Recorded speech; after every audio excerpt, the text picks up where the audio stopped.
Actually, it's the lead play in our offense. Come to tackle, take the defensive end if he's over him. If he's not, you drive down the first man who is inside. Pull back and tell him to take the first man outside the offensive tackle. No one goes. Go right by them and field inside. If the YN has the linebacker taken out, he cuts inside. If the YN has the linebacker in, he comes all the way around.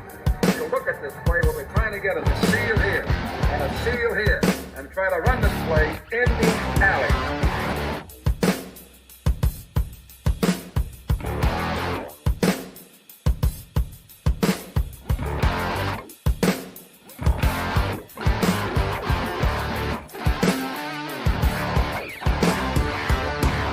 What's up, guys? Welcome into Packers Total Access. My name is Clayton. You can check us out on packernet.com. You can find me on Twitter at Packers_access. If you want to email the show, you can do so by sending a message to PackersTotalAccess@gmail.com. You can text the show at 865-658-5824. I'm joined alongside Tim live in Green Bay. We got Emilio down here in Redneckville, USA, and excited to talk a little Packers with you guys tonight. Tim, what's going on, buddy? What was your day like today? Man, fighting Mother Nature again. But we got some warmer weather up here in Green Bay. I couldn't believe it. We almost hit 60 today. I mean, like, what's it like down there by you guys? About the same, right, Emilio, in the 60s? Yeah, I had, I think, low 70s at one point, but that was only for like 5 minutes, it felt like. Unseasonably warm right now in Titletown, let me tell you. And, of course, it looks like in a few days all of that's going to change. We'll be back trending downward, but no, man, all good. Trying to get things together, and had a good day. How about you guys? How you doing? Oh, doing great, man. Just in here chatting it up with Emilio before you hopped in. Emilio, dude, what was your day like? I was, a lot of stacking stone. Then I had to run back, get more gravel, then throw more gravel, and it was just a lot of physical labor today. So let's talk a little ball so that I can chill out. That's what I'm talking about. Let's go straight to the super chat. We got Josh Martin in here. Says, hire Dorsey and move Stenavich back to the O-line coach. Now, listen, I'm going to be 100% honest here, Josh. When I read that, I went, oh, yeah, what are you talking about? Right? So I'm like, they fired their OC in Buffalo, right? Like, why? Because their quarterback throws picks? Great point. Great point. It's actually what Emilio said. So immediately, Josh, being the analytical person I am, I'm like, let's go see what Buffalo has actually done. Bang. NFL teams points per play. They are 5th in the league in points per play. They are 3rd in the league in yards per play. And they are 8th in the league in points per game. You guys know I put more stock in points per play than points per game. I got to be honest, Josh, I was like, how in the world do they have a legit top 5 offense? Their quarterback is a turnover machine. I think he leads the league in interceptions, right? If I remember correctly. I think so. Yeah, so he's a turnover machine, and they're still a top 3, top 5 offense in points per play. Like, I got to be real, man. I couldn't go, no, that's stupid, Josh. Because obviously Dorsey was doing something right. Tim, I'm just baffled that they fired the dude. Like, how do you have a legit top 5 offense and you fire your OC? That makes no sense to me, man. Yeah, it doesn't either to me. I mean, what are you now? What's the next move? What did they do? Did they promote someone within for interim? I'm imagining, yeah, imagine so. Okay, so we'll see how that pans out. But like, what's the next move as far as a hire? We might not see anything till end of the year, off season. Who knows? Haste makes waste. I don't follow the Bills like I follow our team, but on the surface, that seems like kind of a quick reaction, right? Given what's gone on the last couple of weeks with the Bills. But I think that's a bit of an overreaction. And Josh Martin with the follow-up takes the words right out of my mouth. That's McDermott trying to save his job. Absolutely. That's the reaction I got. Kind of a panic move. Yeah, definitely. What do you think, Emilio? McDermott's a defensive coach, right? Correct me? Yes, sir. Correct. He is, yeah. So someone's got to take the fall, right? It's got to be that way. You can't kick the wide receivers coach off and be like, all right, that's going to solve the problem. Like, no, I honestly, they was probably upset that Stephon Diggs didn't get the ball enough, and it just it just didn't go their way, and they lost to the Broncos on a technicality with too many men on the field. So really, kind of like us, just a lot of things going wrong. The Bills are 4-5 or 4-6 now, so yeah, we're basically right there. I mean, it could be just as bad. So, but to Josh's point there, I do love Steno at O-line, but to take a demotion is tough once you've already been in that position for a while, upgraded, and then brought back down in the same place. So I would just say that is a tough proposition for Steno. Yeah, and like you pointed out, Goose says, I just don't think Steno would take the demotion.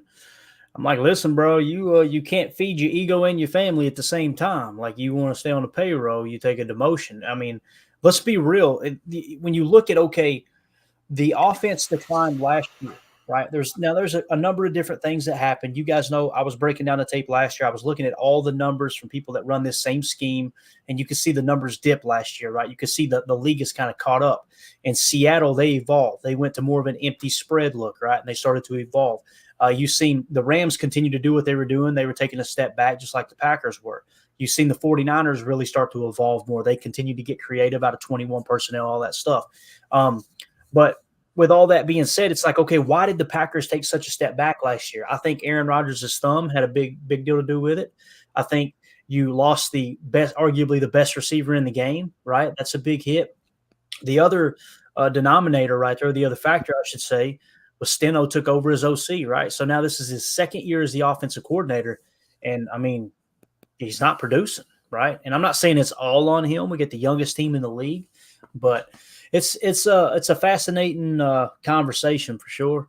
But, again, Josh, we appreciate the super chat, buddy. I thought that was a really cool kind of conversation there. And it triggered me to go, hey, let's go look at the numbers and see what's going on, right? So right. Omer's in a rare form tonight. He said, did I mention in all caps, fire them all, everybody, even the custodians, get them out of the building is what he said. Let's see here. What else we got? Cheesehead Murph in the house says, go Pack, go Posse. Let's go. Jordan is about to be great this weekend. Wick's going to have his second touchdown and pick 6. Optimism, smiling emoji. I hope you're right, my man. I hope you're right. And we're going to talk a little bit about Jordan Love. Actually, well, that's a pretty good segue. Let's hit this super chat, and then we'll jump right into what Dan Orlovsky had to say about Jordan Love. But Togrel, thank you for the super chat. He said, at this point, if we just get 7 wins, I would be happy. Tim, 7 sounds good right now, don't it, big dog? You're muted, brother. It almost seems like the ceiling, right? Like, yeah, it does. We were talking. You had always said 6 to 10. I was more closer to the 10 wins or better. I was super optimistic, but yeah, 6 or 7 looks like the mark right now. But hey, it's a lot of ball left. You never know. We'll see what happens. But I'd be happy with improvement. We need to make some eval going into the end of this year, as we've discussed numerous times. I mean, 6 wins, 7 wins, either way, it equates to we're not in the playoffs and we're not playing for anything. So, I mean, we can say what we want to say about this year. So let's try and be as positive as we can. But I'm with Togrel. I think 6 or 7 is probably going to be the mark this year. Yeah, I think so too, for sure. Goose with the chat here. He says, and again, Togrel, thank you for the super chat, buddy. Goose says, make no mistake, this is Matt LaFleur's offense, so it's hard to say what's on Steno or not, but you are right. They decline after what's his nuts left. I guess he's referring to 12 there. So it's been a wild 2 years. Sometimes I like to go back and listen to podcasts from last year. Some of the podcasts I listen to, some of the podcasts we cut here. I hate hearing my voice. I know that, but it is funny to go back and just kind of say, what were we saying right now this time last year? It's pretty cool. You guys should do that sometime. And hold people's feet to the fire too. I definitely try to hold my own feet to the fire. That's for sure. But thinking about it, Steno didn't come from Matt LaFleur's scheme, so Steno's also kind of learning on the fly of Matt LaFleur's scheme throughout the offensive, throughout the season, off season, all that. So he's trying to take his offensive line techniques to Matt LaFleur's scheme, while Matt LaFleur is still trying to run the offense and give a lot of offensive coordinator input. Would be my only other addition. That's the thing too. Like, I think there's a lot of merit that goes into the passing game coordinator. I think is Steno the passing game coordinator too? Do we know that? I thought he was the run game, but I might be wrong. He may be, and it might be Jason Vrabel. That's I think coordinator. So anyway, the passing game coordinator, it seems like they almost always get promoted next, right? That's, it was kind of odd that they promoted the offensive line coach, although Green Bay had one of the best offensive lines, right? And I think we all have found out the hard way, plus injuries, that Aaron was really manipulating defenses and keeping the pressure off of him and helping make the run go, getting them in and out of the right looks. But let's do this. On the Pat McAfee show today, they actually had Dan Orlovsky and Ty Schmidt, which is a big Packer fan. He asked Dan Orlovsky a question about Jordan Love. I apologize if there's language in here. So if you got kids in the room, just be careful. I know some people like to listen to this while they're just hanging out at home. Make sure you're prepared if your kids, might hear a little bit of language. I didn't hear anything, but anytime you get these goons together on the McAfee show, you don't know what's going to come out of their mouth. That's why you love them. So here we go. Here's Ty Schmidt on the Pat McAfee show asking Dan Orlovsky about Jordan Love.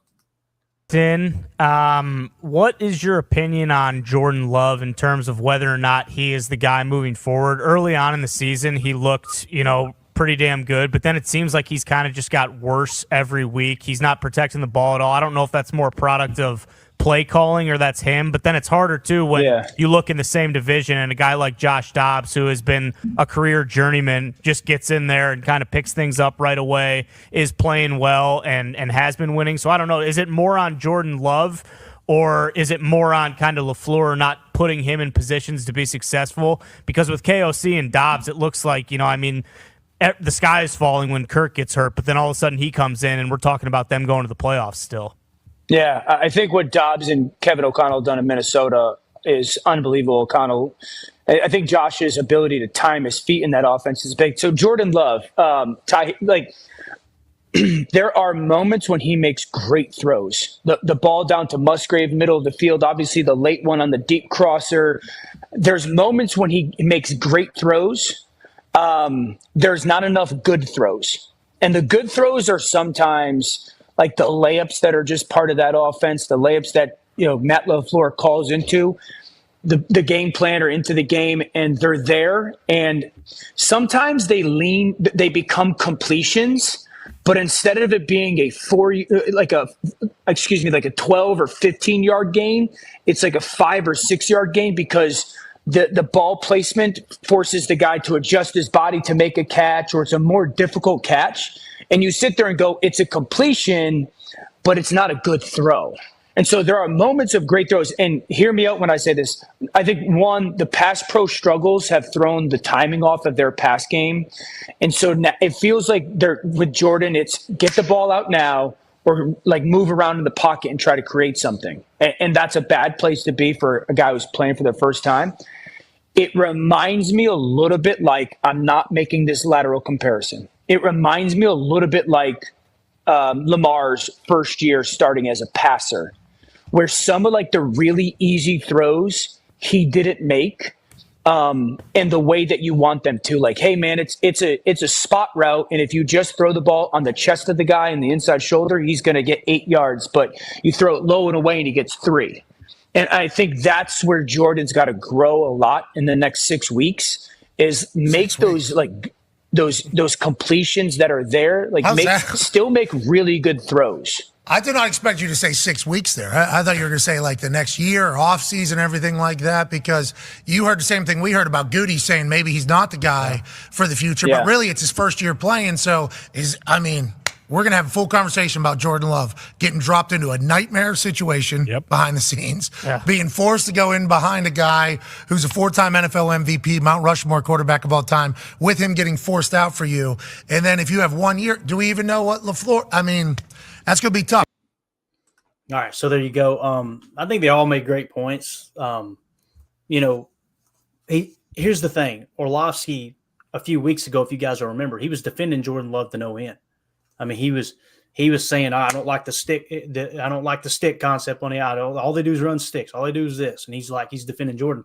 Now you see he's starting to tone it back a little bit. And he's pointing out how these throws, and we've talked about it on Chalk Talk. You'll see it again tomorrow, right? When I do Chalk Talk tomorrow.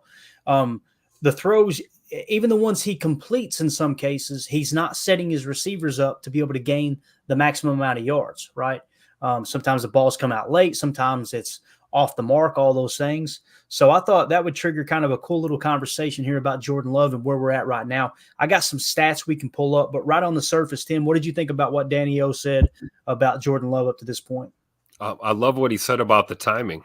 Offensive line play affects timing, and that could explain a lot of these issues. And, he hit it on the head too. Sometimes the ball needs to be here, and instead it's here, and Right. So we're talking about, a degree of variance that's very small that can be corrected as we go on. And I love Orlovsky for saying these next games, these next 6-7 weeks here, what we're going to see, because it's not over till it's over, and I don't think anyone can unequivocally say that Jordan is or is not the dude. Yep. I think we're still at this point where, I hate to say it, but let's let him finish this year out. But, I agree with his points. There's moments when he makes great throws, but he's missing the good throws, right? So he has that Mamba mentality I spoke of, that big play ability, standing in there under pressure, making the throw. We saw that to Jaden Reed on Sunday. Yep. But then it's like we get a 6-yard out and he throws it at his shoelaces, and it's there's these things that need to be corrected. And I think Orlovsky was spot on. I just, I believe in Jordan. I've believed in him for years now. But it's crunch time. We got a handful of games left here, and this is definitely the time that we're going to see what he's really and truly made of. And not to tease my segment later, but Bill Huber touched on this earlier today, and we'll talk about his article in relation to this team just not being able to get to that next level. And we can say that about our quarterback right now too. Great throws, but not making the simple, good throws. Mm-hmm. Yeah, definitely. And since you brought up Bill Huber, let's hit this once real quick. Then we're going to turn it over to Emilio. You guys will recognize this video. At the very end, when the camera pans to Ted Thompson, you're going to see somebody do this in the background. And it's Bill Huber way back in the day. Check it out. Rodgers, who the only place he's going to take you to is the toilet bowl. And then you got Brett Favre, who will take you to the Super Bowl. Yeah, I hear you. I'm just saying, we're not going to talk about it. You see him creeping in the background. I love it. Emilio, what do you think about what Danny O said? It's true. He's not making the passes. They're there, but some of them are completed, some of them aren't. They're outside the box, outside the window of the receiver, and all that stuff it's timing. Yes, I guess I would say that he's still going through the year of getting live game reps, like we were talking about. Game reps are a lot different than practice reps, but some of those simple ones, man, they have to hit home. Or there has to be an improvement on it. We've said that we've seen improvements. He dropped a couple in the bucket, this year or this game, but those easy ones are what keep the drive going. That's how we get ahead in the sticks. It's how we stop falling behind in the sticks, and then then it turns into a penalty, or you hold it longer because you were trying to extend it. But it is tough, and with the line the way it is, it's not they're definitely, a good O-line, but it's not like having David Bakhtiari protecting his blind side still. So, yeah, very good point. And of course, he was 21 of 40, 289, 2 touchdowns, 2 picks in the game against the Pittsburgh Steelers. And you hit the nail on the head there, Emilio. There's some throws you're like, wow, and there's other throws you're like, what? Mm-hmm. It seems like it's on the same drive too. That throw to Jaden Reed on that deep crosser, bro. That was unbelievable. Like that was, I'm going to say it, that one throw, and listen, it's just one throw. That one throw is top shelf quarterback throw right there, which amazes me because it's like, how do you hammer that? But then you throw the out route where you had the whole sideline to work with to Dontavian Wicks, and you threw it 3 feet over his head to where he barely got a hand on. It's like, where is the consistency? And it stresses me because it's like if you haven't created the consistency in your accuracy yet, that has nothing to do with playing on Sunday, right? Then when are you going to be able to fix it, right? Tolger with the super chat says, I'm just afraid if we get less than 7 wins, Murphy might just fire Matt and we move on from Love. Anything but rebuild with such promising rookies. I mean, that's the thing. These rookies will obviously stay if they do decide to go in a different direction. Love will be back next year. There's no two ways about that, guys. He's going to be back. The question is, are we going to draft a quarterback and try to develop him for a year and just use Love as a bridge to the next quarterback? I think that's all going to come down to who's available when we pick, right? And I think right now, if I understood correctly, we're picking 6th, I believe, is the last thing I heard. So with that being said, man, to see how the year plays out. And again, we felt like he played better on Sunday, right? We've all kind of talked about that. And Togro, thank you so much for the super chat, buddy. We appreciate it. Yes, he played his best game against the Rams, right? We all know that. And then against the Steelers, a much better Steelers team, played pretty good, right? I think he rated out like a 77. When you watch the tape, the inconsistencies are there. There's no doubt about it. The 2 picks are the thing that's really alarming too. And I know the one you can kind of wash off, but that other one, in the fourth quarter when you still had a shot to win the game and just forced it there on 2nd down, it's inexcusable. It is. There's only so many times, so many points that we can make excuses for someone. And I want him to pan out. I want him to work. But let's look at his interceptions, okay? This is the NFL's leading interception throwers. Josh Allen with 11. Then it's Mac Jones and Jordan Love with 10. He is 2nd in the league with the most interceptions, guys. I'm sorry, that's inexcusable. You can't. Now, listen, it's his first year. I got it. If he improves that by the end of the year, maybe next year he kind of steps into a better touchdown to interception ratio. This is his 4th year in the league. And immediately people will say, well, look at the targets he's throwing at. Look at the players around him. I got you on all that. But some of those throws, man, some of those interceptions, I'm sorry, I break down that throw on Chalk Talk, that first interception of the fourth quarter. Guys, it's bad. It's bad. It's bad. It's a bad decision, and it's bad placement on the ball. And you heard LaFleur talk about that in the nicest way he possibly could. Is like he heard himself saying it and tried to back off of it a bit. So if you look at the interception percentage, right, Jordan Love is 34th in the league, minimum of 50 pass attempts, okay? He throws an interception 3.3% of the time. That's 34th in the league, guys. That means there are 2 other quarterbacks who are not starters that has a better interception percentage than Jordan Love does. That you can't have that, guys. You can't have it. And then, okay, let's look at the accuracy real quick. When you talk about on-target percentage, which that means what percentage do you hit the receiver accurately or hit them in stride, okay? And they take into consideration even passes defended, from what I understand. So it's like, okay, no, that was a good pass. They just defended it. And that stat alone, Jordan Love comes in 30th at 71.5%. So there's only 2 other starting quarterbacks that are worse than him at that on-target percentage, Jimmy Garoppolo and C.J. Stroud. Now, some people are going, well, C.J. Stroud, he's going to be Rookie of the Year. He will. Look at his touchdown to interception ratio. So what's that tell you? He has inaccuracies as a rookie, but he's making smart decisions. He's not forcing the ball, right? So I don't know. That just kind of triggered those stats to me. What do you think about those numbers, Tim, and anything that I can pull back up so you can see, just let me know. I think a lot of this could be an indicator on where Jordan's at right now. You know, he was a backup for a couple of years, and when you're a backup, you got to, stay ready so you don't have to get ready. And if you get called into a game, you're in this mode where you want to make plays and you want to make them right away, as we saw him do in Philadelphia last year, and played pretty good for, his first start in Kansas City in a loss to the Chiefs on the road. Now he's shifted from this mentality of, stay ready so I don't have to get ready to I have to be ready all the time. I'm the dude, week in, week out.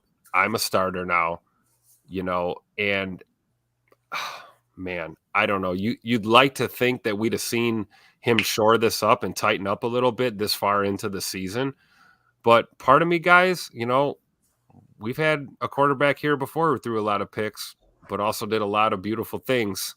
And there's part of me that is taking the good with the bad and wondering if maybe this irons out over time and we shouldn't focus on this too much. I think maybe we have a young quarterback here that is a playmaker and wants to make plays. And maybe we need to, hone him in a little bit and have him not heaving it up there into double coverage so much as we can. And that comes down to coaching too.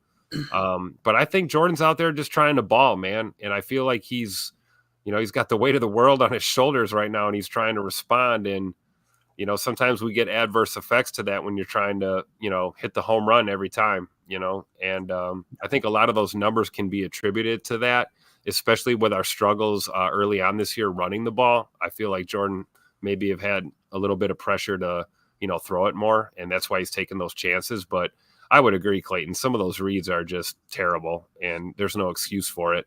The only excuse I can think of is what I just said, is he's trying to just, home run that ball in there and make a play. Yeah. And, immediately as I say that, as you say that, I'm listening to that and everything I just said about his accuracy, his interceptions, everything. I keep coming back to that deep crosser, and I'm like, Tim, it was a hell of a throw, bro. Like I feel like I don't know how I feel. 1 second I'm like, this is the dude, and the next second I'm going, the hell is he thinking? What are we doing? I'll see you the deep crosser to Reed and raise you the back pylon floater for the toe tapper to Romeo Dobbs. That was a brilliant throw too. Beautiful. On time. Perfect accuracy. There was a couple over the middle that were brilliant and on time and laser beams too. So there's those flashes we talk about, guys. So, anybody giving up on Jordan Love, I'm not with you. And anyone unequivocally saying he's the dude, I'm not necessarily with you either. Like I said, we're kind of at this crux right now. We're going to see how this season ends, but it's undebatable, man. The guy has shown improvement in the last 3 to 4 games, and hopefully it continues. That's all I can say. Yeah. Yeah. What do you think, Emilio?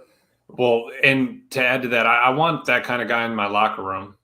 Yes. The way he carries himself, the way he handles, the way he handles the media. I mean, he's a knowledgeable guy. I think it's some of those quick split second, half a millisecond decisions that he's just getting hung up on, or he's deciding half a second too late to throw that ball. He's, he's taking half a step too short as he's following through, something like that, and I do think or hope that Tom, Clements, like Tim was saying, irons out some of those bumps just to try to smooth it out. But I feel like if he wasn't making progress, they would be saying, a little bit more, or, maybe Matt would try to, edge him a little bit more or something in the discussions. But I do think he has, the talent for it. It's just not, coming all together in a plan for like the consistency, and the efficiency and things like that. He's just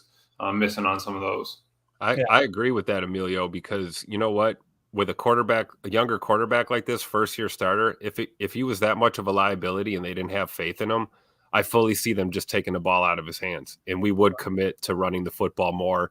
We would commit to the toss, strong toss right, screen game, those kind of things. Just don't let them throw the ball down the field. And, to Jordan's credit, we haven't seen that. We're taking shots. LaFleur is running this offense. So there's no hesitation when it comes to the play calls. So I think that's a good sign. Mm-hmm. 40 attempts would show that. Yep, absolutely. Yeah, you get that right. Josh Martin with the super chat. Thank you, buddy. He says, you would think after 3 years sitting, half a season starting, it should have clicked already with him. It just hasn't. And I'm skeptical it ever will. I think that's a healthy skepticism, man. I think you, like Tim said, the people that say, we don't quite know what we have yet. I know it's a boring stance, but it's the fact. And again, it's something that we can look forward to this last half of the season, right? The second half of the season is we get to see this all unfold in real time, right? Mm-hmm. Just like the fans back in the day with Favre got to see it unfold and all the growing pains. Although it's hard for me, again, I keep going back and forth, but I immediately go, Favre had Sharp, right? Like Favre had Sterling Sharp. Aaron had Greg Jennings, Donald Driver, and Jordy Nelson. Who does Jordan have, right? And again, I'm one of those people that I think the hate on Christian Watson is unwarranted, right?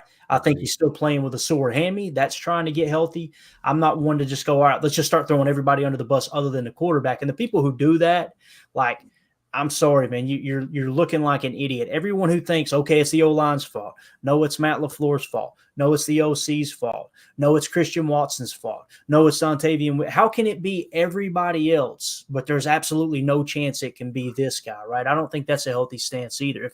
If everywhere you go, you smell dog crap, You might want to check your boot. You know what I mean? And I think that the honest answer is everybody's got plenty of blame to shoulder, and we just got to get through the second half of the season and see exactly what we got. At the end of this season, Michael Lombardi said this when they asked him, how long did it take? I think it was Ty Schmidt that asked him on the McAfee show one day, how long does it take to understand, to determine, to decide, hey, this is our guy or it isn't? And he said a full season plus September. So he basically said 20 games is what he said. So essentially saying 20 games. So Jordan played 1 game last year. This year he will have played 17 games, right? So that's 18 under his belt. We should know going in. And I think he said a full year in plus September because you get the full off season. Okay, here's what you learned from your first year starting. Let's give him a month. If he's still struggling, okay, this probably isn't the guy type thing. So we may be in it for an extended period next year too, and that's okay. But I do know this. If you have a stud quarterback fall to you in the draft, wherever you're picking, whether it's 6th or 3rd or whatever, or you fall absolutely in love with one like a CJ Stroud or someone like that, then you know what? You trade up, you go get him, especially if you've got a much better grade than you had on Jordan Love. And that's what these GMs comp everything to, guys, is the draft grade they had on those players when they came out, right? When they go sign a Rasul Douglas, I guarantee you the first thing that Goody did was, what draft grade did we have on him? Okay, cool. What has he done in the league? All right, got it. Okay, yeah, he's worth picking up off the scrap heap. We had a third round grade on him, right? Well, he got drafted in the 3rd. We didn't get a chance to take him. Now he's on the scrap heap. Let's go sign him and give him a shot. Bang, now you flip him for a 3rd, right? Or you flip him for giving a 5th and him for a 3rd. I don't like the flipping aspect. I wish we would have kept him. You know, he's arguably our best corner, best, player in the secondary, but that's just kind of how their mind operates as far as where was their draft grade, now what have they done production-wise in the NFL, that type of thing. Let's see here. Thank you for the super chat again there, buddy. We appreciate it, Josh. He's right back with another one. CJ Stroud, an MVP candidate with lesser weapons. It's a good point, I think, right? Who is his receivers down there? Can you think of one in Houston? Because I can't. Mm-mm. What receivers does he have, Tim? Maybe people hit us up in the chat. Let us know who his receivers are, because I can't think of one wide receiver, and that's not a good sign, right? You immediately want to say D-Hop, but he ain't there no more, right? So, yeah, man, that may really. Yeah, I don't watch a lot of Houston Texan football, so I'm not well versed in their roster. I'm seeing Nico Collins, Robert Woods, Jesse Matthews, Tank Dell, John Mechie, Noah Brown, Xavier Hutchinson. So, yeah, not a lot there other than Tank, right? Tank's a young player too. Yeah, or what was that again? What was the third name you said there? Jesse Matthews? No, he's on IR, so it would be Nico Collins, Robert Woods, Tank Dell. Robert Woods. That's the only other name I recognize. Yeah, I think that's pretty comparable, don't you think, to the Packers receiving core? I know we're much younger, but I don't know. Robert Woods would probably be the number 1 receiver on this team, wouldn't he? Let's be honest. Right now? Yeah, right maybe. Now, yeah. Tim said right now. Yeah. My uncle Bill could play X. You kidding me? You don't want him out there, man. Hey, I got one for you, Clayton. We talk about how Aaron Rodgers' feathers got ruffled when we drafted Jordan Love, right? Yeah. Well, what does taking a quarterback in the 2024 draft say to Jordan Love if he's still on this team? Forget what it says to Jordan Love. See, because I thought he would that would make him step up, right? Like if there's any I see doubt, what you're saying. Yeah, you draft a quarterback. If there's any doubt going into next year, let's go to camp and see these two battle it out, and let's really see what's in the tank for Jordan Love. Like, does that light a fire under him, or is that the end? I guess that's kind of where I was going at. Yeah, you're going to get the best version of him. That's a great point. I was going in the direction of what it says to the fan base is Goody going, I screwed this up, guys. Sorry. But you make a great point there, Tim. That's I think you would see the best version of him. Don't you think so, Emilio?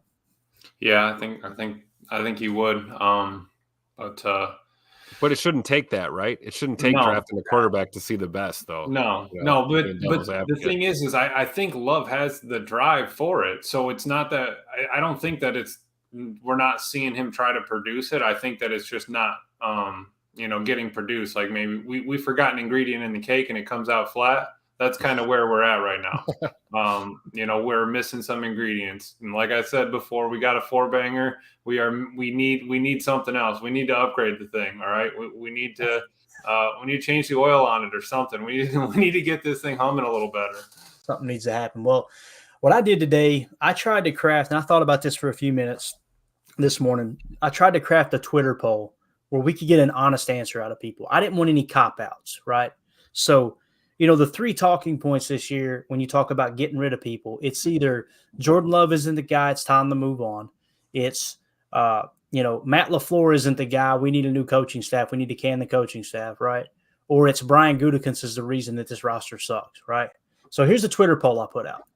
I said, poll question, if you had to choose only one for the future of the Green Bay Packers, meaning you've got to keep only one of these, you have to. There's no, I don't want any of them. There's no, okay, I'll just cut this guy.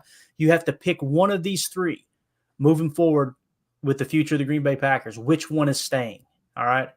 Jordan Love, first place by far, 65.6%. And understand, let me drop this chat down here real quick. How much?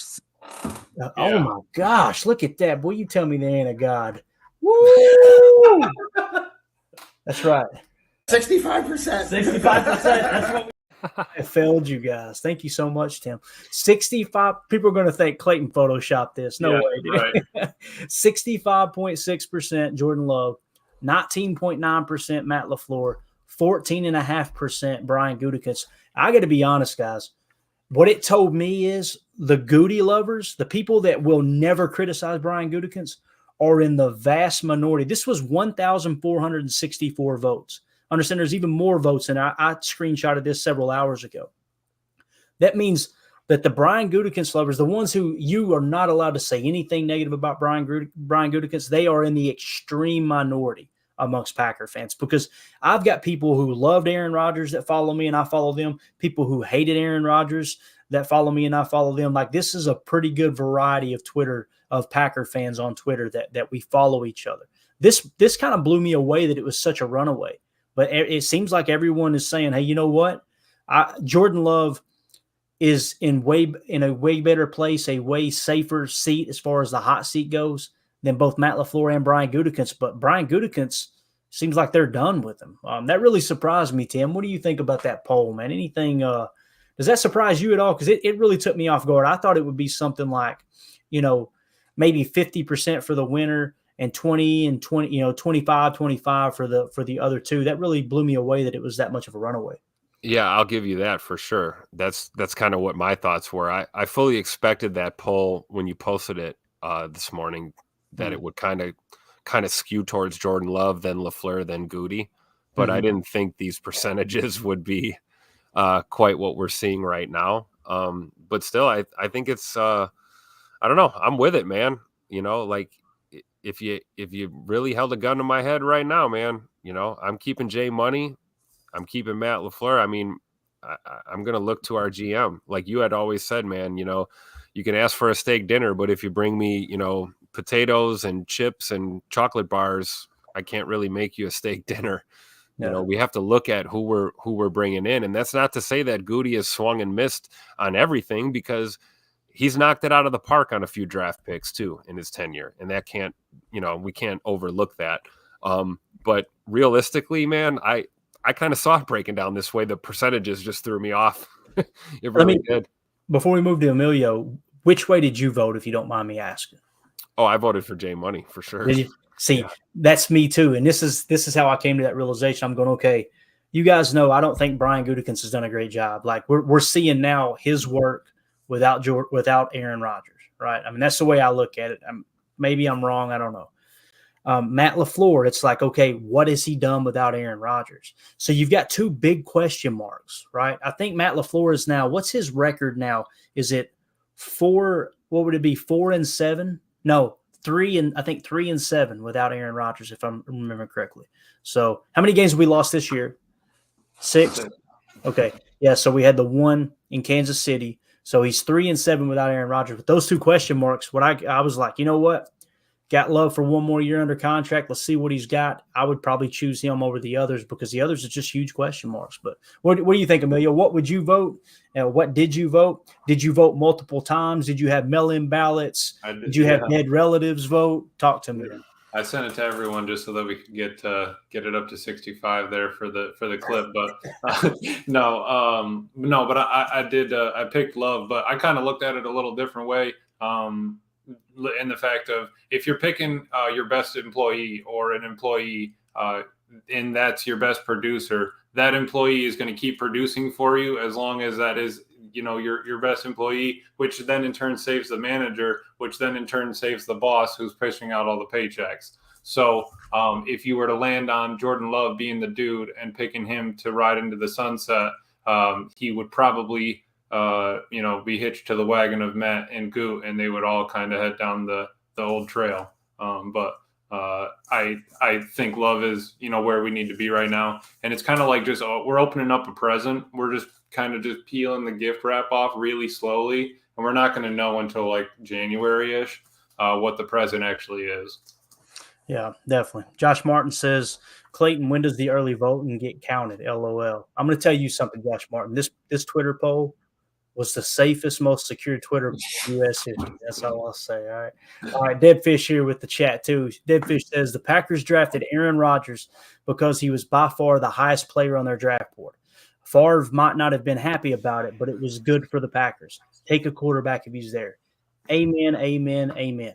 And maybe listen, if you had such a high grade on Jordan Love that let's assume, let's just pretend here, humor me, that the Packers had the highest grade on Jordan Love. He was the very top of their draft board in that draft, right? Let's say that you get another player that's in that same ballpark, right? Draft him. Let's say he was in tier 3, but quarterback's so important he jumps to tier 2 because we talk about the 2 different drafts that happen every April. Let's say that's the case, and you have a quarterback in that same tier. You take another swing on that quarterback. It's that important of a position. What if Marvin Harrison Jr. is on the board? Oh, Tim, don't you do this to me.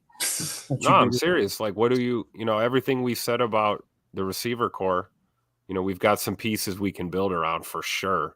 But there's a couple question marks in that wide receiver room. Yeah. Do you take a generational talent at wide receiver over quarterback in that situation? Let me ask you this, and I'm going to ask you this question, Tim.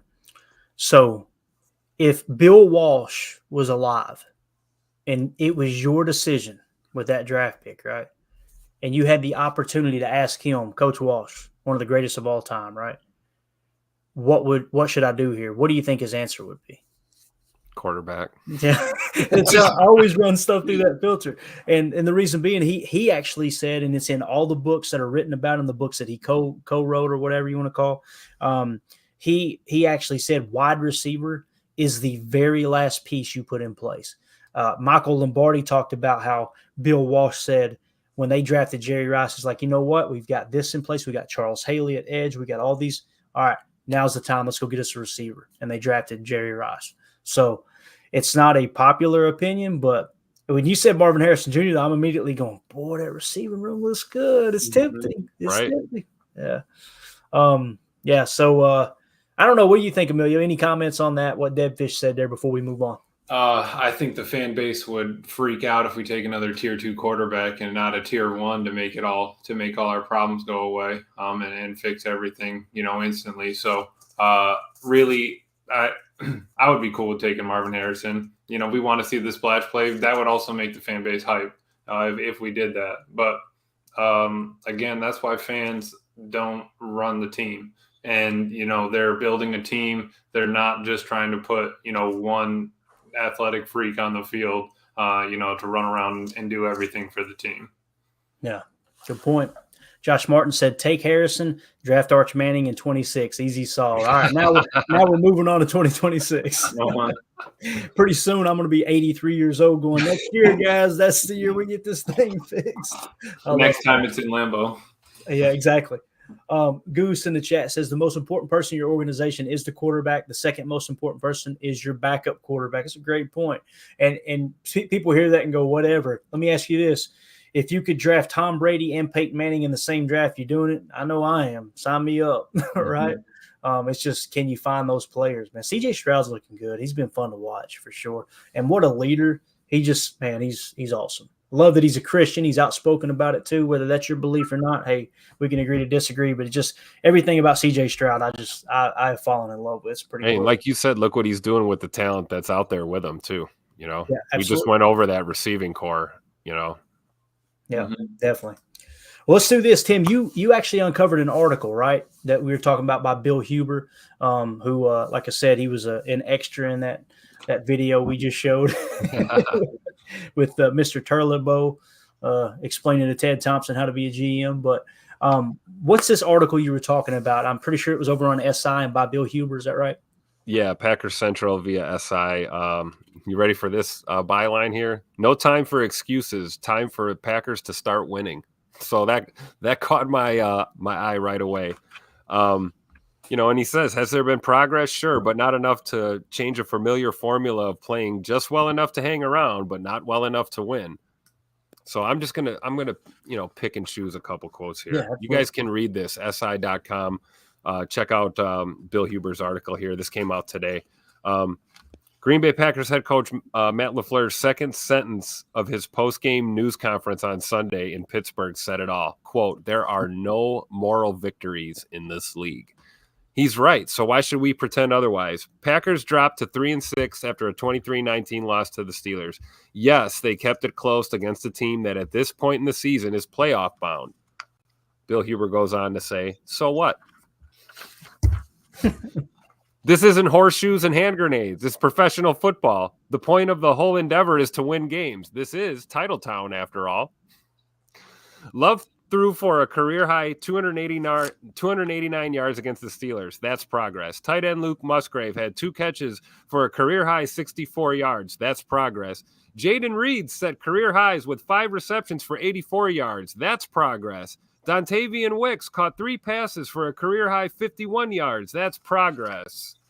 The Packers have failed to surpass 20 points for 7 consecutive games. That's the second longest streak in the NFL behind the Giants, who started an undrafted rookie quarterback on Sunday against the Cowboys.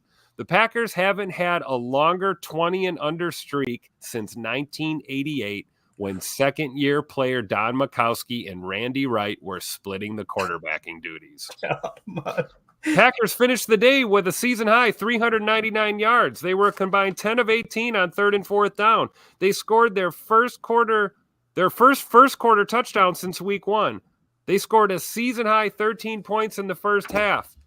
They had a season-high 8 plays of 20-plus yards. Who cares? Who cares? Who cares? Who cares? Packers got in the red zone 4 times in the second half and failed to score a single touchdown. And when it was time to win the game, Love threw an interception. Okay, guys, this goes on and on and on from here. All right. So the gist of the article, I agree with the sentiment. We talk about progress, right? And our coach said it. There's no such thing as a moral victory. We have got to start winning these close games. It's one thing to be in the mix. Clayton, you've said this multiple times. We're always hanging around in these games. We're in the mix. That's great. Finish the game and get the dub. Bill Huber, SI.com, Packers Central. Check out his article. Speaking for my inner soul, there's plenty more where that came from, guys. I just wanted to give you a little tidbit and make sure we give Bill credit on the article. So check it out for sure. Definitely. And I actually just posted it in the chat here, guys. You got a direct link to the article. Go check it out. Go give him a click. Heck, hit him up on Twitter. It's okay to be nice to people on Twitter. I know it's not a popular thing to do, but go on there and say, hey, man, great article. We covered it on PTA tonight. Great job. But with that being said, Emilio, what do you think, dude? What sticks out to you about that article? You agree with it? You think he's being too hard? What's up, man? I mean, they're grown men, right? It's a professional sport. At some point, it's got to come full circle. They are the ones that are going on the field every Sunday. They have to make it happen. We talk about it. Tim talks about it. You talk about it, Clayton. Coaches can do everything. Managers can do anything they can to get it to the place. But what happens between, the painted lines in those 60 minutes is where you get your win and loss. And without that, where is this team? I guess you're either winning or you're learning, and we're doing a lot of learning this year. Or are we? Yeah, that's the it. hard part, right? That's it. Yeah, they use that as a saying, but are we actually picking anything up and taking it home and storing it in the bank? Is where we need to be. But yeah, it's tough, man. Yeah, it is tough for sure. Goose in the chat say, Clayton, why does Jerry Montgomery still have a job and why does he not get any heat?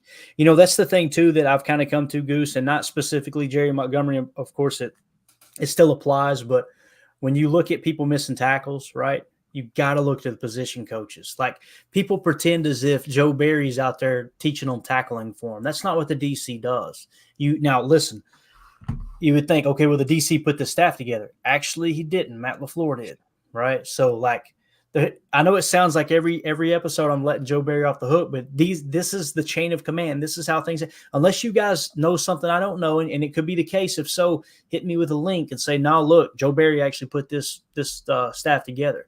This was all Matt LaFleur putting the staff together. So, yeah, I think it's a valid point. And I'm not one to say go fire all these guys, but when you look at how the defensive line has played the run, right, how they've missed tackles, how they haven't kept their gap integrity, all those things, you got to look to the position coach as much as you do the players. You know, right? It's who's teaching those fundamentals. But yeah, I think it's a pretty good point, Goose. You know, again, I don't follow the defensive line as close as I do, you know, like other positions and other aspects of breaking down the tape.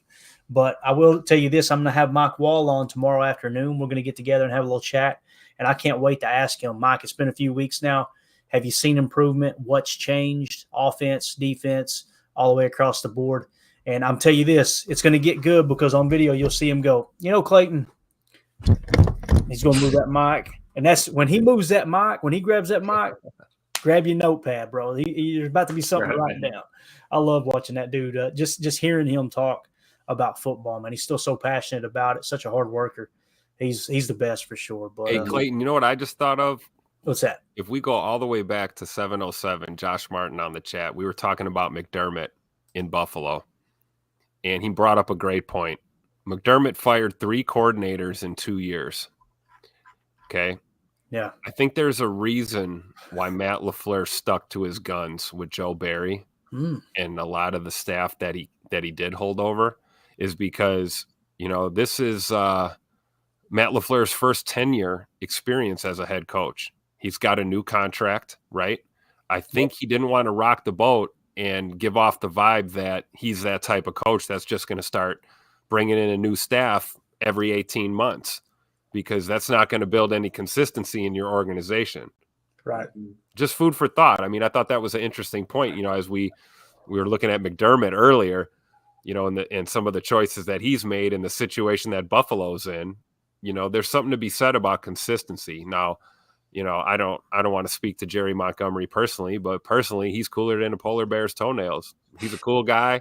Met him a few times, but yeah, you're right, man. At some point you got to produce. And, you know, I've got training camp videos riddled with Montgomery in that D-line's face working with these guys. I don't know why it's not translating.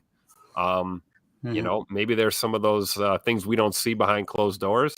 But everything I saw in camp and leading up to this year looked like these guys were ready to go and they were being coached up. Maybe that just hasn't translated to the season. Yeah. Right. And trying to put it on Barry, he's not on the field during the games. He's still up in that box. So if there's a slight adjustment or a slight adjustment that needs to happen on the field, that's done probably by those position coaches. They're the ones throwing them out there. They're the ones getting them ready to rotate in. You know, that's all on them. Joe Barry's injuries in real time, all that, right? Yep. Joe Barry's up there playing his Madden, like everyone wants to say, right? He's up there just drawing on the board, and you know, X audible cover 2 man. You know, that would be just like Packer fans though to complain about Barry being on the sideline, and then as soon as he goes to the booth, now we're mad that he's not on the sideline. You need to be on the sideline. He should have a controller up there though. That would send him into a tailspin. They see the video cut to him. He's just got a little controller. Ah, man. Right. What's crazy is, check this out. NFL team opponents per play updated, right? Green Bay still 8th in the league in points per play. In yards per play, Green Bay is 6th. and in points per game, they're now 11th. So they're just outside of the top 10 in points per game. You guys know I put more stock in points per play because, points per game, you can be put in a bad situation, a turnover inside your own 20.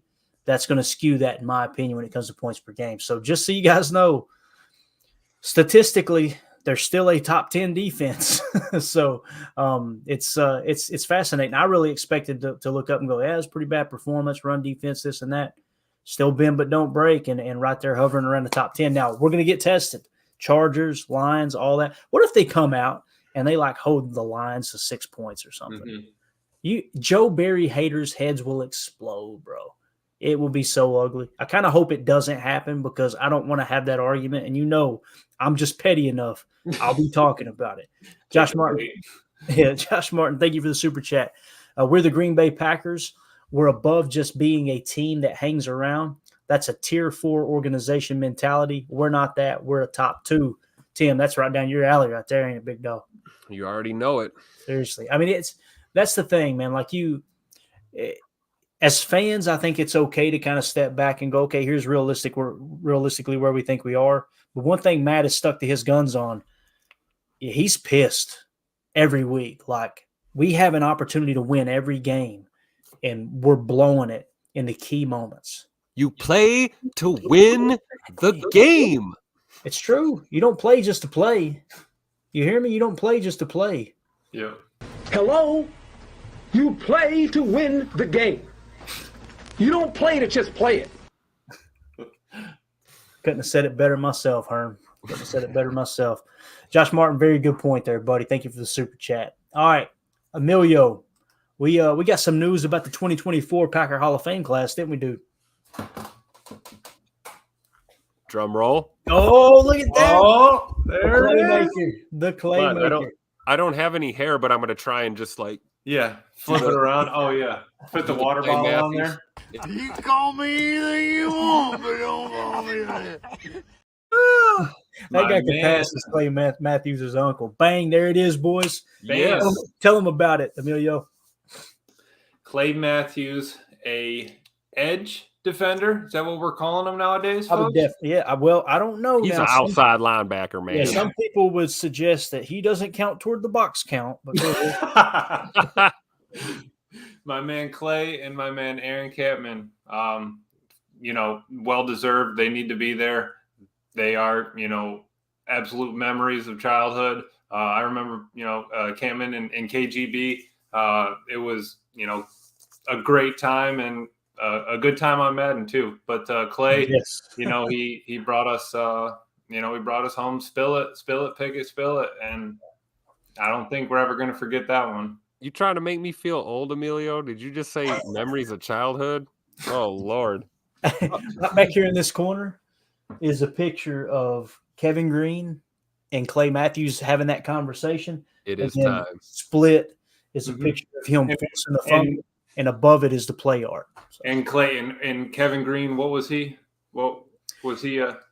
Kevin Green. So, little history lesson here. Kevin Green played for the Rams for a long time.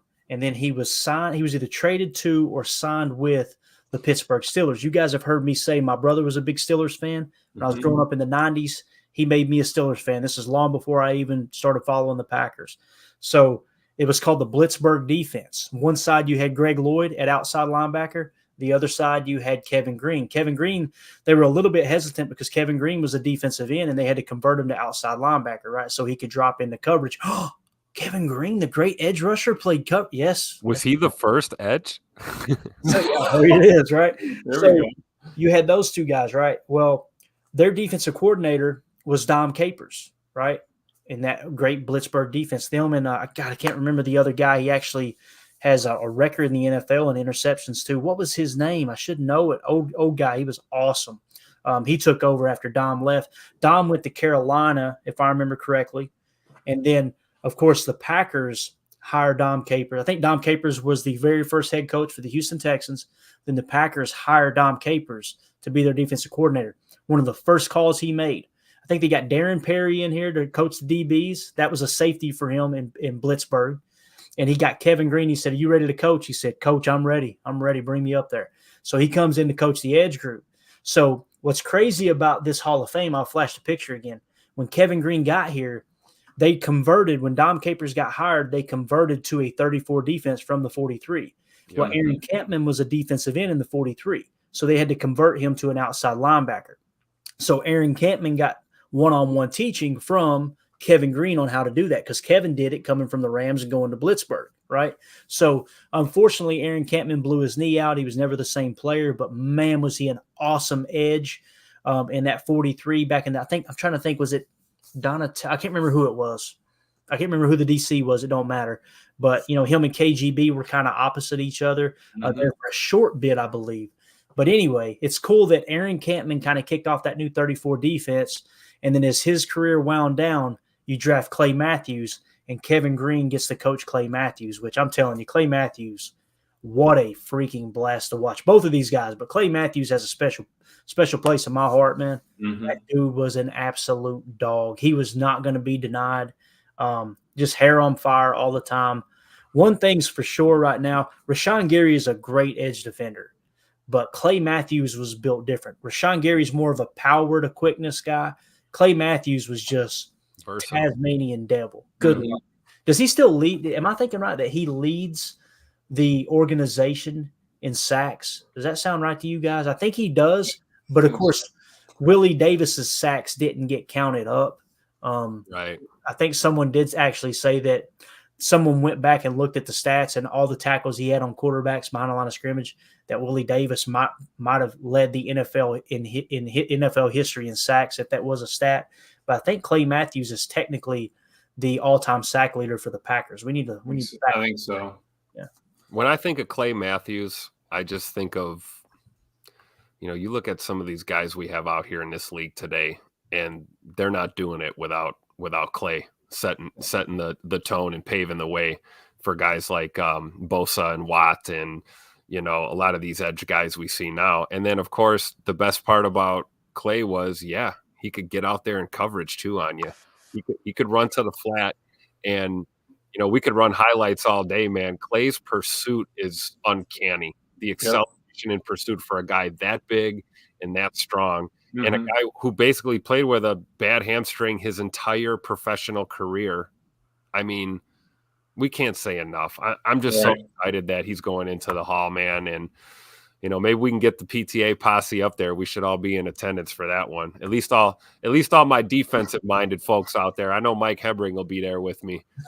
Sure. Clay had the bend too, like that. Yeah. I miss seeing that nowadays. But I did check the stats real quick, Clayton. Clay is 143 games with 83.5 sacks, the Packers leader. Behind him is KGB with 74.5, and then Reggie White was 68.5. Gotcha. So Reggie actually obviously has more career sacks than Clay, just not with the Packers. So, and it was a great question here. Josh Martin says, is Clay Matthews a Hall of Famer? What's the criteria? All right, now here's the criteria, right? The criteria of greatness, this is according to John Madden, and he heard it somewhere else too. He said the criteria for greatness is, can you tell the story of something without mentioning that person's name? If you can't, then they're great, right? They're the epitome of greatness. So with that being said, is Clay Matthews a Hall of Famer? Obviously not a first ballot. I think we would all agree on that. When you've got more sacks in franchise history and arguably the most storied franchise in sports, that's kind of a notch in the belt. Then you say, okay, did he win the big game? Well, he caused the fumble in the Super Bowl that pretty much sealed the Super Bowl for the Packers. So he's got a ring. He was an impact player in that game. Guys, if you had asked me before this episode, I'd probably said, I don't think so. But that's a pretty good resume, man. Right. On top of that, on the backside of his career, they moved him to inside linebacker, and he was effective for a year or two. Right? Especially if you look at the last few classes, and I'm not throwing shade at all. I'm just going to say there were some guys that got in that, were probably bubble, and there was some question about them getting in, regardless of eligibility. But I think you hit it on the head there, Clayton. Clay's got the ring. And can you really tell the story of the Packers without going through that lineage and not mentioning him? I mean, the record books alone, the stats alone won't let you do it. Right. So certainly deserving of Packers Hall of Fame honors. That's a no-brainer. But going to Canton, yeah, I'm with you, Clayton. I think maybe second ballot Hall of Famer, third maybe. He's got to be up. And I know there's going to be people go, y'all are crazy. He's not a Hall of Famer. But it's like, what? Okay, what is a Hall of Famer then? Like, Right. You're talking about a guy that he was the best defensive player, maybe other than Charles Woodson, on that 2010 roster, right? Like, and it's not to say, well, you say, well, that's just 1 year. He's the all-time leading sack leader for the Packers, so it wasn't just 1 year, right? I don't know, man. Like Goose said here, I could see the argument too. Some people saying he's in the Hall of Very Good, right? Maybe not the Hall of Fame, but Emilio, what do you think? I'm gonna put you on the spot. This is your idea to talk about the Packers Hall of Fame. What do you think? Is he a Hall of Famer, man? I think you were right on. I don't think it's first ballot, but I think he would be deserving of it. He does have those notches. He was an All-Pro. I think he was a Defensive Player of the Year. So that's everything you can kind of ask for in a career. If you get it multiple times, then you know you're going. But he's done it all once, I would say. So I think it is a deserving spot for him. But I just don't think it's going to happen right off the bat. He's going to have to wait for a little while for that gold jacket. Yeah, I was going to try to pull up his accolades here. See if I can do that real quick. I can share the screen just to kind of see exactly what he did in his career. This is Pro Football Reference. If you guys can see it, I apologize for the ads. There's nothing I can do about that. It's going to be hard for you guys to see. I'm sorry. Let me just back that off. I'll read off. It usually shows their accolades at the top. So 6-time Pro Bowler, 1-time All-Pro, Super Bowl champ, 2010 SN, I guess Sporting News Defensive Player of the Year. So the Sporting News had him as the Defensive Player of the Year. And the PFWA, probably Pro Football Writers Association, actually had him as the Defensive Player of the Year that year as well. So 6 Pro Bowl appearances, Super Bowl champ, impact player in the Super Bowl, causing the fumble, right? 91.5 career sacks. I mean, in 2009, his rookie year, he had 10 sacks his rookie year. Then he had 13.5 in 2010 when they won the Super Bowl. Yeah, man. I mean, that's impressive stuff. Yeah. I mean, Clay's up there. I mean, if they gave defensive players MVPs in this league, like if they even remotely competed for a MVP candidacy, Clay would have been in that argument in his prime for sure. I mean, he was just, you talk about a guy that was equally feared by opposing offenses and also equally respected. It's like just the kind of guy that you want on your team, man. Plays the game with that fire and that tenacity, but never dirty, and just hard-nosed football, and a great teammate, and an absolute ham. I mean, Clay Matthews would have you rolling in a heartbeat. A guy that would never take himself overly too serious. Just another one of those guys, man. Exemplified what it means to be a Packer.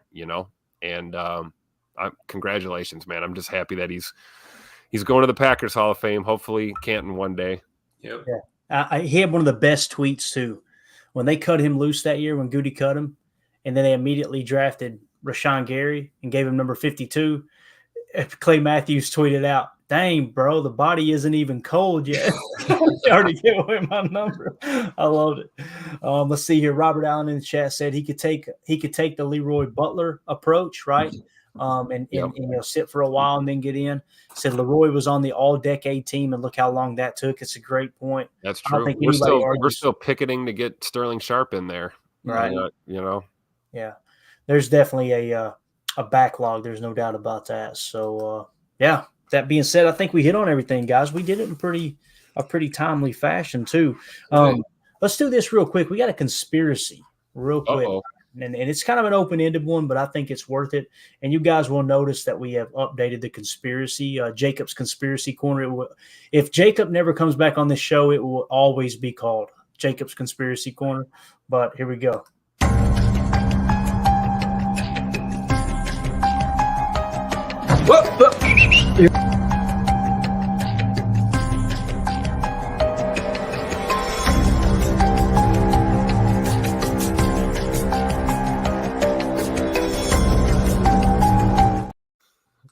right. love it. Here's the conspiracy. I know the Bill Belichick and then Leo DiCaprio immediately pointing is excellent. David Bakhtiari tweeted out at 6:13 Eastern time today. That's 5:13 Lambeau time for those of you keeping score at home. November 8th, 2023. Remember that date. What the hell's he talking about, Tim? Is that when we traded Sewell? Was it? I don't know. Double check. I mean, it could be anything with Bakhtiari. This might as well be David Bakhtiari's conspiracy corner too. I thought the trade deadline was Halloween. Or am I wrong? Yep. Yeah, it was. So it couldn't be the Rasul. Be that. Check it off the list. Hey, everybody in the chat, give your best guess. Go ahead, Tim. Did we have a release? I'm trying to think of roster moves. I mean, anything. This is why it's conspiracy corner, right? We got to read between the lines and try and figure this out. But Bakhtiari is Aaron Rodgers' best friend, one of his best friends. Those guys are thick as thieves, and they love stirring the pot, as it were. So I mean, this could mean literally anything. This could be his child had a milestone in their life and took their first steps, or it could be I mean, any number of things. It could literally be Bakhtiari tweeting something just to remind himself to remember that day for something. I mean, like the lot bills due or something. Yeah, right. Like, hey, pay your rent, bro. I don't know. So it'd be interesting. And I'm sure even if we had him here on the show and asked him point blank, we still wouldn't get a straight answer. Right. No way. Chris in the chat said, maybe he just had a good lay. All right, there you go. Hey. That could be it. You never know. Let's see what else we got in here, guys. I need to know what you think the conspiracy is. Emilio, what is your best guess at what David Bakhtiari meant when he tweeted out today at 6:13 Eastern time, November 8th, 2023? Remember that date.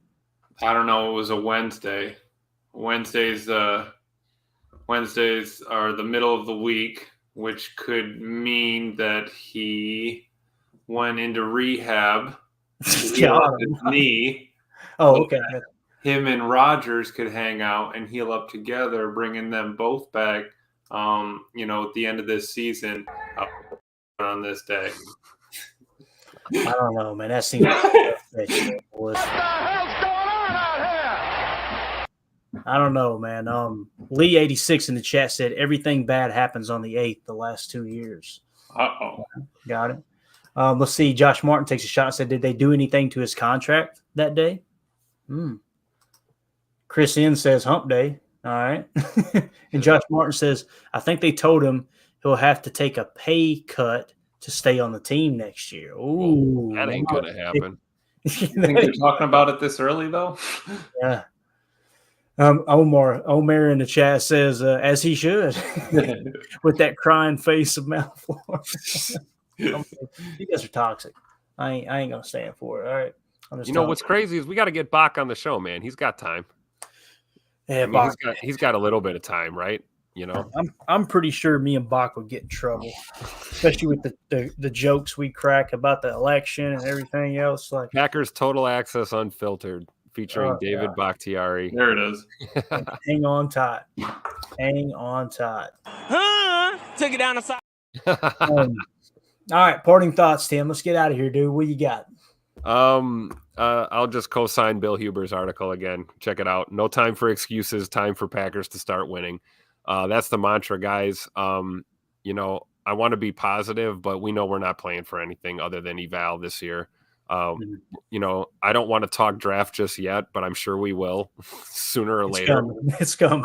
But what we want to see is these guys winning these close games. We had a comebacker against the Saints this year, so this team has fight.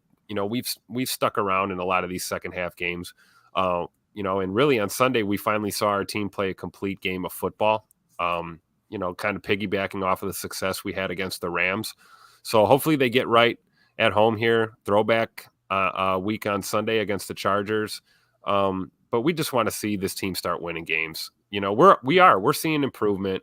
Now we want to see it translate to dubs. That's what champions do. You find a way to win no matter what. And especially if you're built on staying in these games, what's the point of hanging around a game if you can't punch it in and get her done? So I look forward to seeing the Pack, hopefully building some momentum and albeit meaningless, like Coach said, there are no moral victories in this league. It would be nice to see, a 2 or 3 game win streak here at some point and see these young guys find some success and some chemistry together. Mm-hmm. Tim said, "What's the point in showing up if you can't punch it in and get her done?" That's what she said. Hey, Emilio, what you got, dude? Hey, I loved everything Tim said there. And just to add to that, there's still a lot of football left. So you never know what's going to happen. We never know how the season's going to play out. And there's still some excitement to be had, even if we have to pick and choose what that is. Clay Matthews, Aaron Kamen, and the team. Yeah, for sure. So, guys, here in the comments, I got it highlighted right now. That's a link to the article. You probably can't click on that link, but if you search, Packers, no time for excuses, SI, I'm sure it'll pull it up. Make sure you go show Bill Huber some love. Really, really good article, like Tim said. I read it earlier when he sent it to me. And you said one more call out for the win. Oh, yeah, that's right. Thank you for reminding me. So, Gunsmoke Games, we still have not heard from him, okay, or her. So, up next is Casey Zarnopsky. If we don't hear from them, Jason Tebow has already reached out. So if we don't hear from Gunsmoke Games or Casey Zarnopsky, let's say I'm going to set the deadline to Friday. Emilio, remind me, just like you had to remind me just now. Friday. If we don't hear from him, then we'll just give it to Jason Tebow. But he has already reached out and said, "Hey, just wanted you to know if they don't claim it, I'm here." So that's being proactive right there. That's what we need out of the Packers this week. Let's be a little proactive. Let's get ahead of it. Let's start watching film. All right, let's get ahead of it. Absolutely. And listen, it's okay. It's okay to look at other coaching staffs too and kind of get an idea. Okay, here are the top 3 offense, top 3 defense. In case things do go completely south and they change coaching staffs, you can be a little ahead of the curve there. There's nothing wrong with that. Just like if someone wants to dive into the draft right now, there's nothing wrong with it. I know that's frowned upon by some people. I tend to look at that stuff a small percentage during the season because I'm so consumed with the tape and what are we doing schematically, what's going on around the league, all those things. But I usually take a peek once a week and go, all right, who's in the consensus big board, the top 10 right now? Where are we picking? What are they predicting would be our top choice right now? Have fun with it. Don't let anybody tell you how to fan. Listen, there's gatekeepers out there. You just tell them to kick rocks. You know what I'm saying? And don't forget, we have a quarterback that's used to this too, right? We have Jordan Love, who's had a staff pulled out from under him in college. So absolutely. He's twice. Twice. So he's played in that situation before. It wouldn't be his first rodeo if everyone else ended up on the chopping block except for him. Yeah, no doubt. Robert Allen in the chat said, "Can't wait for Wall tomorrow to validate that PFF 88 on Myers, LOL." Hey, I'll tell you this, if he sees it, he's going to say it. If he thinks Myers had a great game, he's going to say it. Now, I will say this about Mike. I don't want to put words into his mouth, but in the past, I've seen him talk about PFF. Not a big fan. He's not a big fan of PFF. When I chat with Mike, I don't go in there going, "Now, Mike, PFF said this." He'll go, "You tell PFF to kick rocks." Yeah, right? That's just how he rolls. So that's what I'm saying. Like what we're trying to do on this show, we're going to look at the PFF data. We're going to look at the SIS data. We're going to watch the tape. We're going to get former players to come in and go, "Hey, here's what I'm seeing." All those things, right? That's the goal. We're going to get other podcasters who have a great following to come in and kind of give their insight. We want to cover all the bases when it comes to this show. Get Paul in here. I mean, a little bit of everything.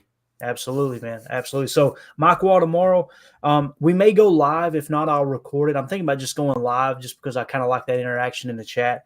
If we do, it's definitely going to be around 1 p.m. Central Time. So me and Tim, if you're available, Tim, Emilio, you're welcome too. I know your mornings are a little hectic, but I'll be back for Good Morning Lambeau in the morning. Anyone who wants to join me, obviously, you guys are welcome. Would love to have you. So we're going to be doing Good Morning Lambeau in the morning at 9 o'clock Eastern. That'd be 8 Central. And then I'm going to have Mike Wall on at 1 p.m. Central. And then I think I'm going to try to fit in Chalk Talk too. And then we'll go live for PTA, tomorrow night. If we don't do Chalk Talk tomorrow, it's because Mike Wall's on. Yeah. I may be able to work it in. I thought about this too. What do you guys think about? Now we can't do it, but let's see. Tomorrow's Wednesday, right? Yeah, Paul's on. And didn't you say Paul was coming on too? Paul's coming on Thursday. Oh, Thursday. Okay. If you guys want to, you guys think about it. Shoot me a text as soon as you decide. If you want to do Chalk Talk live on PTA Live tomorrow night, maybe we can do that. The only problem with that is the stream's going to be going down and back up. That's right. So that will mess up the interaction with the audience. And I got to be honest with you guys, this is my favorite part, people in the chat. So it is what it is. But with that being said, we're going to get out of here. Thank you to both, Tim, Emilio. Really appreciate your time. For everybody in the chat, thank you guys for hanging out. Want to give a special shout out to the super chats, Josh Martin, Tolgrel. Really appreciate you guys. Like I said, supporting the stream and all the other comments too. You guys drive the show, and that's what makes it so much fun for us. But with that being said, for those of you listening on the pod, thank you for making us a part of your day. As always, let's go out and be the change we want to see in the world, and go Pack Go. The power sweep. Actually, it's the lead play in our offense. Double tackle, take the defensive end if he's over him. If he's not, you drive down the first man who is inside. Pull back and tell him to take the first man outside the offensive tackle. No one goes. Go right by them and field inside. If the YN has the linebacker taken out, he cuts inside. If the YN has the linebacker in, he comes all the way around. So look at this play. What we're trying to get is a seal here and a seal here, and try to run this play in the